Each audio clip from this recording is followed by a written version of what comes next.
ברוך אתה אדוני אלוהינו מלך העולם שהכל נהיה בדברו. A term despised by many is Zionism.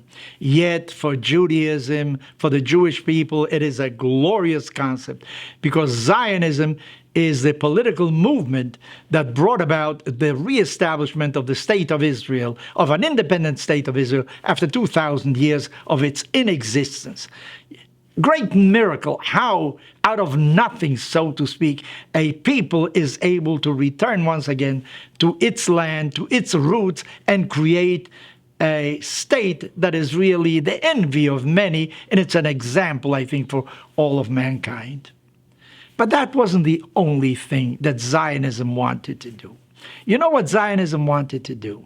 Zionism wanted to transform the Jew.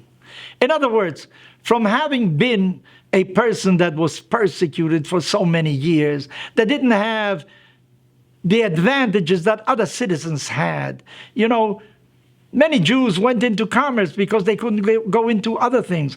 I remember once reading, why were there so many Jews in psychiatry? Because that was a new branch of medicine. Established physicians didn't want to go into that. So Jews went into that because the doors were closed or not open sufficiently in other camps of medicine. Cinema, for instance, was also a Jewish media. Why? Because those people that were involved in theater did not want to do something in celluloid that wasn't alive. And many Jews went into it. Today, we know, of course, that is a tremendous media, television, etc., even YouTube, everything somehow derives from the beginning of cinema that many Jews had a hand in starting in this world. So Zionism really wanted also livnot, to build, ulehibanot, and to become built by it. In other words, they wanted a different kind of Jew, a Jew that would work the land, a Jew that would delve in agriculture that for many, many centuries was really prohibited to him. He wasn't entitled to own land in order to be able to work the land. They wanted to redo the Jew. The question is, did Zionism have success in this area as well? We realize that as a nation, it had tremendous success.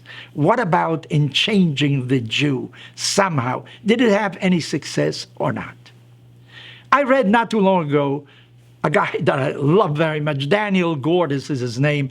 His late father was a very prominent rabbi in the city of New York, and his late father was a conservative rabbi, but Daniel became an Orthodox Jew in Israel, because in Israel, it's either you're religious or you're not religious. We don't have all these different facets that you have in the United States, at least not as marked. And this Daniel writes the following, that one day he was returning to his home in Jerusalem. He was far away, and he took a train ride. And on the train, there were some 10 youths making noise and whatnot. He tried to do something with his laptop, he tried to write something, and they were making noise, boisterous about themselves. They didn't behave the way they should really. And he thought to himself, irrespectful these kids are. But on the other hand, he said to himself something else. You know, these kids feel they're in their own country. And they can misbehave also. Something they would never do in another country. As a Jew, you would always be afraid maybe you'll be singled out for something. Here they were free to express themselves, even though they overdid it, according to him. But on the other hand, he realized that these young people don't have the hang-ups that we have that lived in the diaspora for so many centuries. So maybe Israel did do something about it. But maybe he also pointed out some facts that I think I want to repeat, and I don't want to forget them. You know, the state itself, the founding of the state itself is a tremendous revolution. Not the fact that there is a Jewish state, the fact that you were able to create a state in this age of the world, and a state that is prosperous, that is really in the front lines. The ingathering of Jews from all over the world. You know, you go to Israel and you can't become a racist. You have Jews of all colors. brown, dark, yellow, all colors in the world. I'll tell you a little anecdote. Lately, I've gone to a restaurant in Miami that serves Chinese food. And there's a lady, a very thin lady, a Chinese lady. And as I speak to her, suddenly I realize that this lady understands Hebrew. She speaks Hebrew better than I do. She migrated to Israel when she was 10 years old, and she lived in Israel for 20 years. She served in the Israeli army.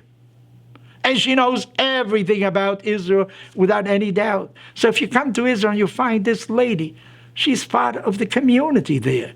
Israel is really a get-together of peoples from all over the world. And this is something that the Zionist movement did. It also did something tremendous. You know, in the Middle Ages, rabbis wrote responsa. That means they answered queries from other communities or their own community, especially celebrated rabbis who were very erudite.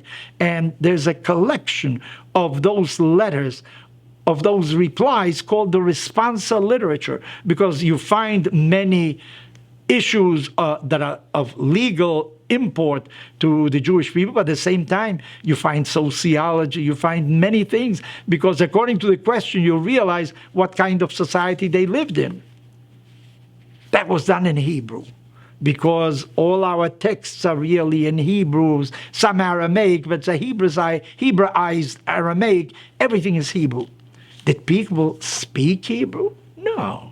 Nobody spoke Hebrew for the past 2,000 years. Suddenly, Hebrew has been revived, a language that was really dead, but obviously not dead. It was just sleeping, has been revived, even though it was used by the people who responded to different queries. The intellectual world used the Hebrew also. All our texts are in Hebrew, but who spoke Hebrew? Came a man by the name of Eliezer ben Yehuda. He was the main motor, I don't know how many years ago, 150 years ago, to revive the Hebrew language. And there were many words that you had to invent because they were not in the classic sources of Judaism. And nowadays you go to Israel, you can see television in the United States, all over the world, you know, TV series from Israel spoken in Hebrew, and they speak it. Of course, this is their native language. They speak it very fluently. And sometimes I find it very difficult to understand because there are slang words used that I really don't know. This is what Zionism did. Not only establish a state, revived a language. Who speaks Latin today? Who speaks ancient Greek? Who speaks these languages of many, many centuries ago? Those were lost. Yet Hebrew has been revived. And maybe something very important also. One of the characteristics of the Jewish people was defenseless. They moved where they were let in. They moved away because they were pushed out. The state of Israel has given again power to the Jewish people. Power to decide their future. Power to decide their destiny. Of course, absolute power in this world doesn't exist. Only God has absolute power. We live in a concert of nations, but within this concert, Israel certainly has power. So if anything that Israel, Zionism has done, it has given again pride that had been partially lost by the Jewish people, has given them pride again in living in this world.